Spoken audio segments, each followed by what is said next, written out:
Welcome back to AS English. Let's start the 30 days of spoken English challenge in this video. Now, let's watch the day first. இப்போது நாம் 30 நாட்களில் spoken English challenge சீரீஸில் day first பார்க்கலாம். இப்போது நாம் பார்ப்பது subject plus verb.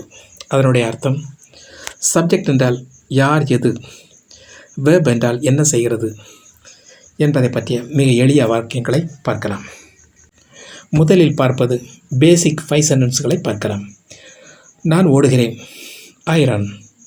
இந்த சென்டென்ஸில் ஐ என்பது சப்ஜெக்ட், ரன் என்பது வேர்ப். அவள் பாடுகிறாள், ஷீ சிங்ஸ். அவன் தூங்குகிறான், ஹீ ஸ்லீப்ஸ். பறவைகள் பாடுகின்றன, பேர்ட்ஸ் ஃப்ளை. குழந்தை அழுகிறது, தே பேபி கிரைஸ். செகண்ட், மோர் ப்ராக்டிஸ் 5 சென்டென்சஸ். மேலும் 5 வாக்கியங்களை பார்க்கலாம். நான் சாப்பிடுகிறேன், ஐ ஈட். நாம் விளையாடுகிறோம், வி ப்ளே. அவர்கள் சிரிக்கிறார்கள், தே லாஃப். சூரியன் உதயமாகிறது, த சன் ரைசஸ். நாய் குறைக்கிறது, the dog barks. Third, change subject 5 sentences but same verb run. சப்ஜெக்டை மட்டும் மாற்றி 5 சென்டென்ஸ்கள், ஆனால் சேம் வேர்ப், அதாவது ரன். நான் ஓடுகிறேன், ஐ ரன். நீ ஓடுகிறாய், யூ ரன். அவன் ஓடுகிறான், ஹீ ரன்ஸ். அவள் ஓடுகிறாள், ஷீ ரன்ஸ். அவர்கள் ஓடுகிறார்கள், தே ரன்.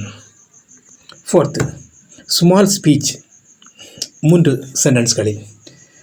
நான் சீக்கிரம் எழுகிறேன், ஐ வேக் அப் ஏர்லி. நான் கடினமாக வேலை செய்கிறேன், ஐ ஒர்க் ஹார்ட். நான் வெற்றி பெறுகிறேன், I succeed. Final advice, subject plus verb ஸ்ட்ராங்காக இருந்தால் இங்கிலீஷ் ஸ்ட்ராங்காக இருக்கும். தினமும் 5 to 10 சென்டென்சஸ் பேசுங்கள், அதாவது ப்ராக்டிஸ் செய்யுங்கள். மிஸ்டேக்ஸ் பரவாயில்லை, stop ஆகாதீர்கள். Thanks for watching. Please share and subscribe.